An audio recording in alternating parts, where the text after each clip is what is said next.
"What's with that expression, Elaine? You look like you've seen a ghost," he sneered, his voice dripping with sarcasm. I took a deep breath, feeling my heart pounding in my chest.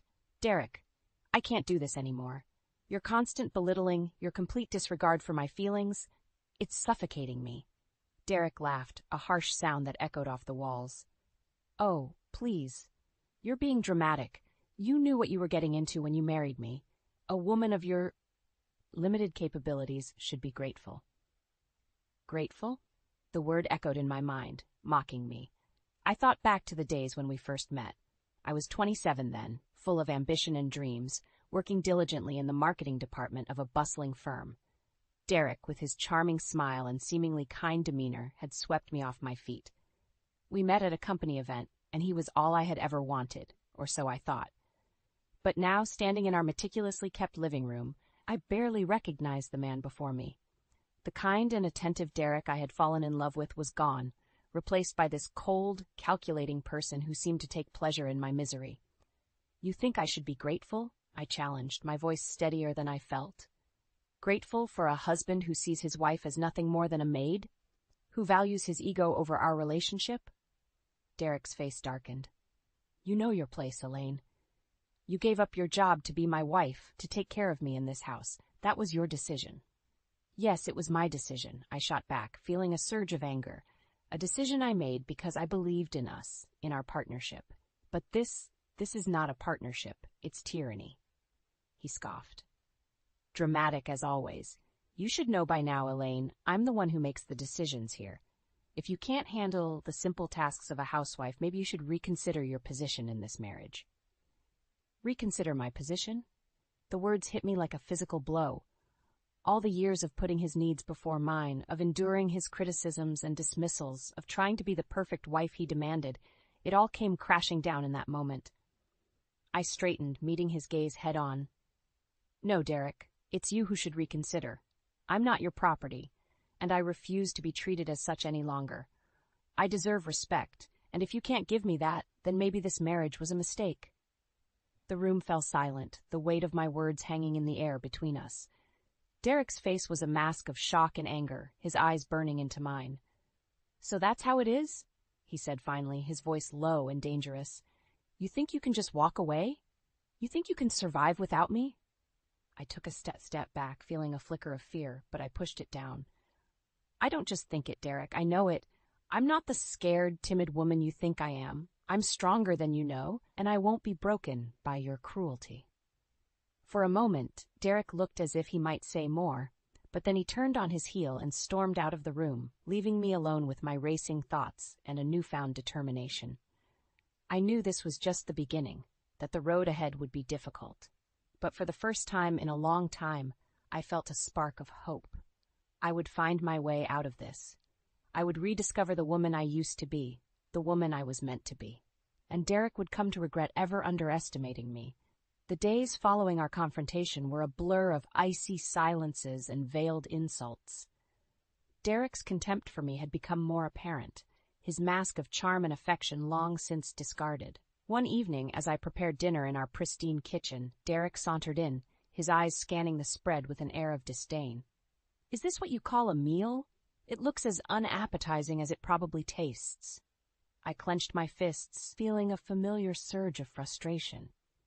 "I've done my best, Derek. It's not easy managing everything around here on my own." He snorted, picking at the food with a fork. "Your best? That's laughable. You really are useless, aren't you? I work all day to provide for us, and this is the thanks I get?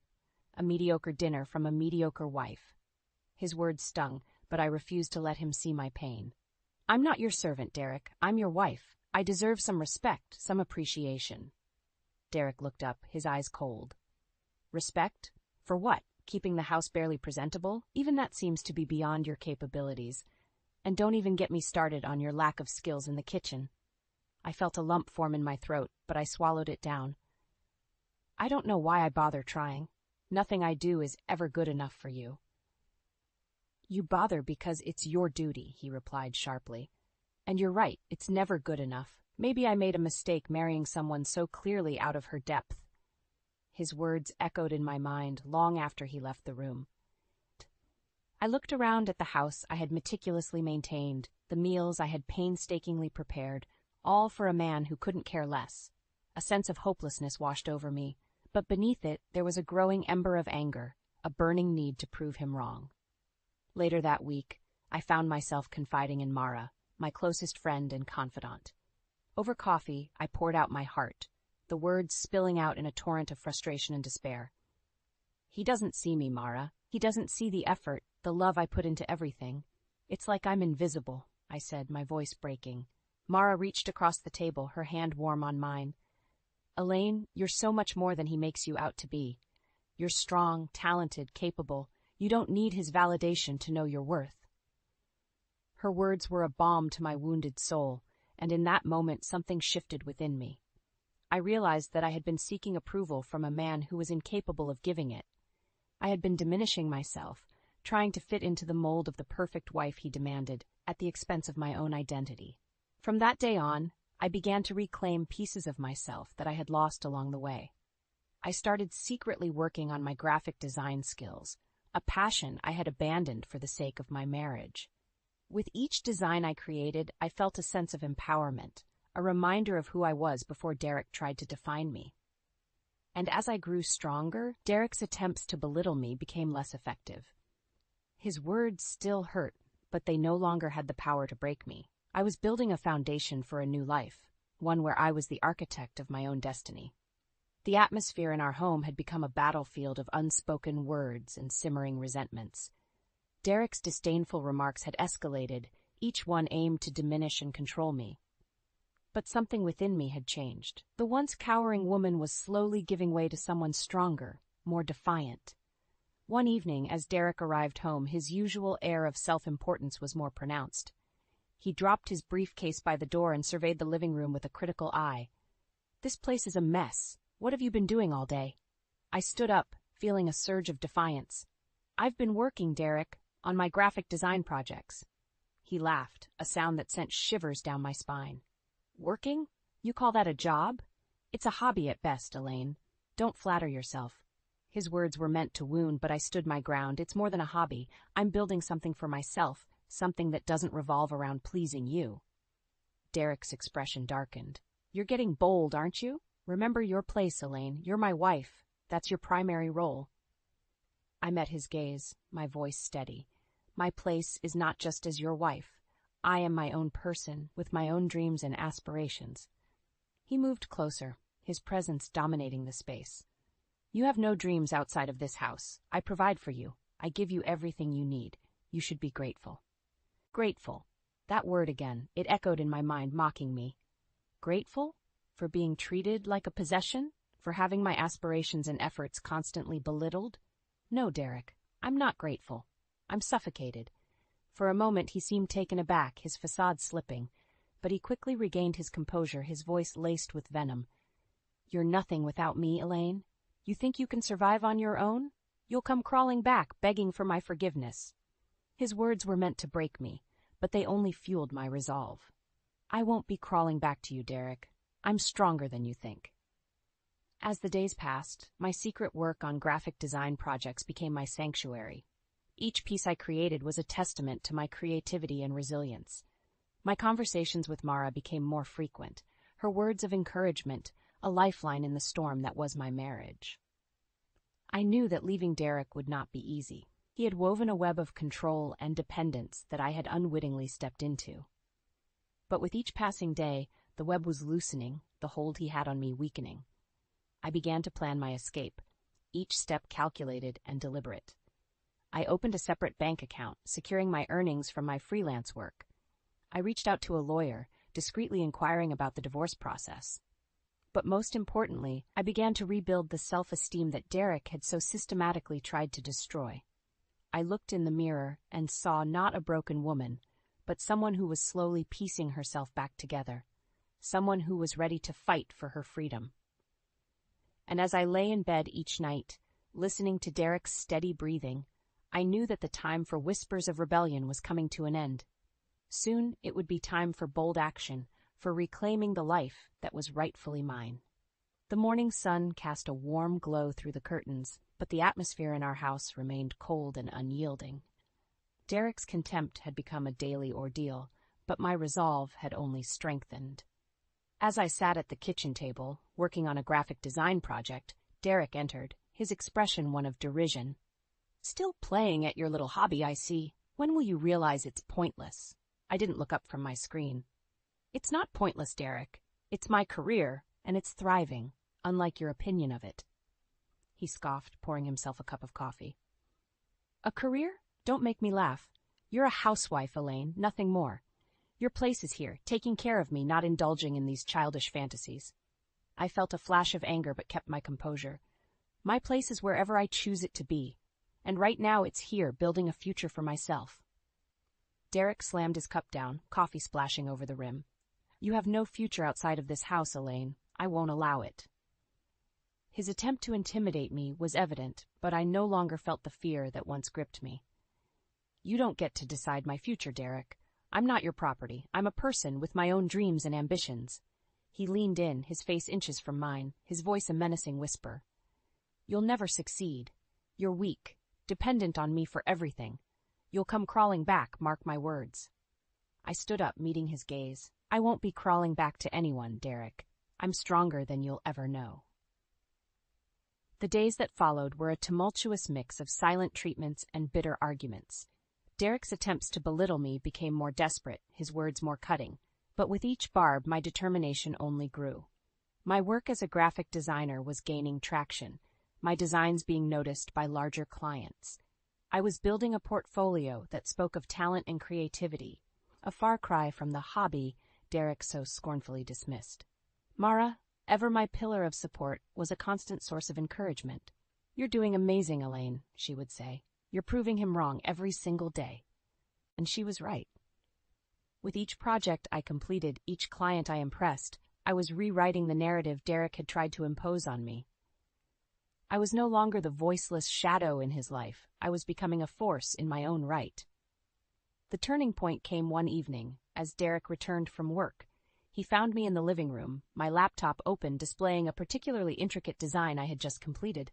He glanced at the screen, a sneer forming on his lips. "What's this? Another one of your little projects?" I looked up, a sense of pride swelling within me. "Yes, it's my latest project, and it's not little. It's for a major client, one who recognizes my talent." Derek's sneer faltered, his eyes betraying a flicker of surprise. "A major client? I don't believe you." I stood, closing my laptop with a satisfying snap. "Believe it or not, Derek, it's true. I'm succeeding, despite your constant attempts to undermine me. I'm building a life for myself, a life where I don't need your approval or your support." For a moment, there was silence, the tension between us palpable. Then Derek turned and walked away, his usual retorts unspoken. It was a small victory, but a significant one. I knew that the battle was far from over, but for the first time I felt a real sense of hope. I was taking back control of my life, one step at a time, and with each step I was moving closer to freedom, to a future where I was the master of my own destiny. The day had arrived when the facade of our marriage could no longer be upheld. The air was thick with anticipation, a prelude to the storm that was about to erupt. Derek came home to find me packing my belongings, my graphic design equipment neatly stored in boxes. His face registered shock, then anger. "What the hell do you think you're doing, Elaine?" I continued packing, my hands steady. "I'm leaving, Derek. I can't stay in this toxic environment any longer. I'm suffocating." He laughed, a hollow sound devoid of humor. "Leaving? To go where? You think you can survive out there without me? You're delusional." I zipped up the last bag, turning to face him. "I'm not delusional, Derek. I'm awake.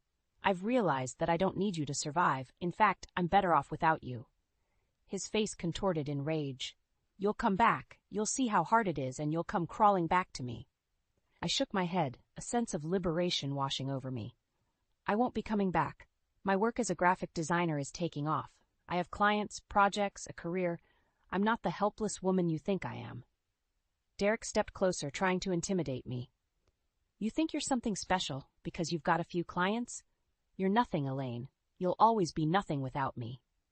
I stood my ground, my voice firm. "I'm not nothing, Derek. I'm more than you ever gave me credit for, and I'm going to prove it." He reached out, attempting to grab my arm, but I stepped back. Don't touch me, Derek. It's over. I'm leaving, and there's nothing you can do to stop me. For a moment, he looked like he might lash out, but then he composed himself, his voice dripping with disdain. Fine, leave. See if I care. You'll be begging to come back before you know it. I picked up my bags, my heart pounding with a mix of fear and excitement. I won't be begging for anything. Goodbye, Derek. As I walked out the door, I didn't look back. The weight of the years of belittlement and control seemed to fall away with each step I took.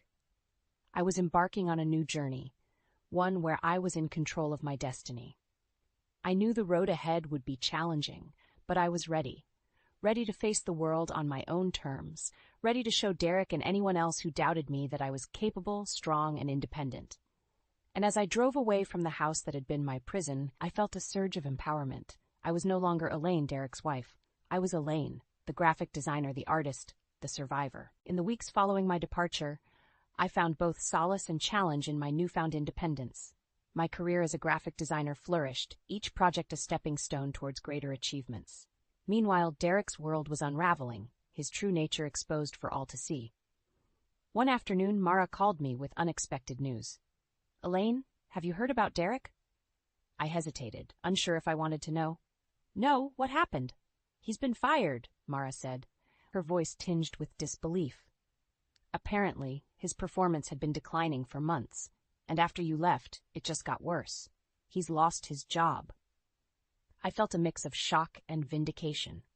Derek, who had always prided himself on his career, now faced the consequences of his arrogance. I can't say I'm surprised, I replied. He was so focused on controlling me that he let his own life fall apart.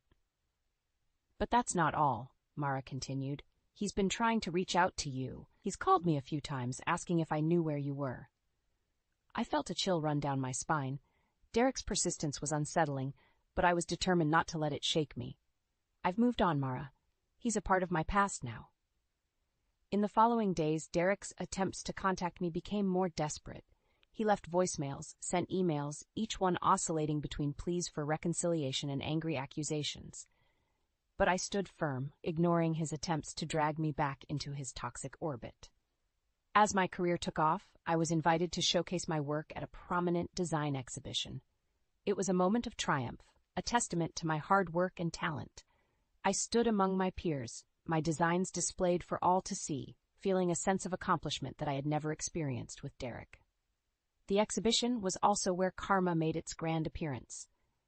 Derek, looking disheveled and defeated, showed up unannounced. He approached me, his eyes searching for some semblance of the control he once had.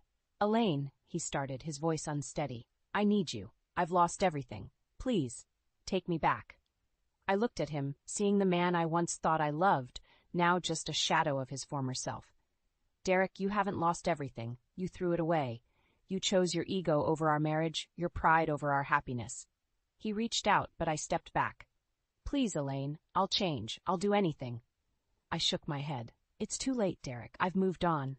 I've found success and happiness, things I could never have with you. As I walked away, leaving Derek standing alone amidst the crowd, I realized that this was my final goodbye. The chapter of my life that included Derek was now firmly closed. In the months that followed, I heard snippets of Derek's continuing downfall. He struggled to find work, his reputation tarnished by his own actions. The man who once held himself so high had fallen, a victim of his own making. Meanwhile, my career soared. My designs were featured in magazines, my client list grew, and I found joy in my work that I had never known before. I had turned my life around, not just surviving, but thriving. As I sat in my new studio, surrounded by my artwork and the accolades of my hard-earned success, I couldn't help but reflect on the journey that had brought me here.